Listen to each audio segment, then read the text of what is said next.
月初刚参加完闺蜜的婚礼，月底她人就住院了。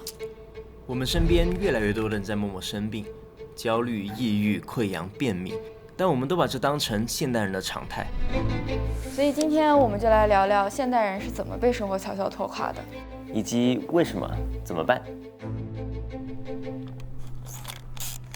在过去26年的时光里，我和婷婷已经做了17年的好朋友。婷婷是小雨17年的好朋友。小雨去参加她婚礼的时候，还一直向我炫耀她家的饭健康又好吃。健康又好吃。婚礼上顺过来的，婚纱照，到时候可以画成画挂在家里。可她突然就生病了，不是普通的感冒，而是像一根绷紧的弦，突然就断了。医生说她是盲肠气室炎，先住院调整，情况不好要做手术。我开始慌乱起来，到底怎么回事？她说可能是因为最近工作压力比较大，熬了几天夜。她说打了很多瓶点滴，在连续4、5天没有进食的情况下，还是会连胆汁都吐出来。听到她说快点好起来还得上班的时候，我突然有点恍惚，人不应该是为了能继续上班才被治好的。我很喜欢朝闻道夕死可以的洒脱，可我们还不知道自己的道是什么，怎么就走在了死亡的快进路上了呢？我回想起他这几年换过的几份工作，节奏越来越快，饮食越来越潦草，熬夜成了习惯，小珍珠总是像断了线似的往外掉。我们还总是聊起养生，分享各种你是不是也有这些问题之类的商业软文，从护眼到助眠，从减脂到抗老，评论区还充满打工人保命、姐妹们一起变美类似的留言。听着他在病床上痛苦无力的声音，我开始盘这个时代的健康困局到底是什么。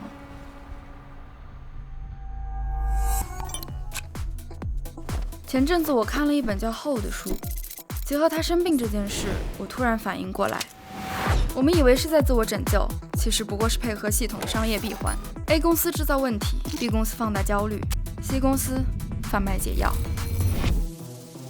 高强度的工作榨取着我们的时间，透支身体的同时也拖垮着精神。与此同时，社交媒体放大健康焦虑，再把我们推向保健品、药物和医疗服务的陷阱。不知道大家有没有这种感觉，就是吃下了一堆维生素，但是还是觉得自己不够健康。其实《后》这本书是我当时胃不舒服，想找点益生菌吃的时候，他给我推荐的。他第一反应不是说胃痛是要休息，而是胃痛要去买药吃。其实我觉得很多人都是这样，就大家你难受嘛，第一反应就是吃药，找点东西吃，让你觉得更舒服一点。这本书它的中文名是叫《救命饮食2》，他给我推荐的时候我就想，救命饮食这么浮夸，还是2？2和1不一样，1是讲的饮食结构，2是讲的营养学的范式，还有权力和系统的关系，很有用的一本书。我当时其实想的就是既然男朋友都推荐到这里了，那总要给个面子。于是我进入了一个新世界。这本书的作者被誉为营养学界的爱因斯坦，他在80岁的时候写下了这本书。他说，我们活在一个巨大的简化圈套里。举个例子，苹果对人体有益，苹果富含维生素 C， 因此维生素 C 对人体有益。那么100毫克的维 C 片就可以满足我们的每日所需。可事情真的这么简单吗？有研究表明，100毫克维 C 补充剂与6.7克苹果的抗氧化活性相当，而这6.7克苹果的维 C 含量甚至连0.5毫克都不到。虽然我完全可以吃维 C， 这没什么问题。问题是，2024年全球膳食补充剂的市场规模接近惊人的1900亿美元，20年间翻了约5.3倍，并在后疫情时代持续激增。而从2000年至今，全球因非传染性疾病患重疾或死亡的人数上升了47%。随着健康产品市场的迅猛发展，真正变得更加健康的只有补品行业的财务状况。当我们努力保持健康的时候，也许正是某个财报最好的季度。读到这里的时候，我觉得头皮有点发麻，但这只是冰山一角。他还写道，据我所知，不存在涉及巨额封口费的黑幕交易，大部分人也正派诚实，为了保住自己的工作，不去冒犯最终为其薪水买单的人，这是最有效和最阴险的微妙权力运用。没有指纹，没有伤痕，没有恶臭。但正如我们所看见的，故事缺失的部分所牺牲的，无非是数不尽的人类苦难。如果健康问题不只是科学的简化，更是系统的扭曲，那我们能怎么办呢？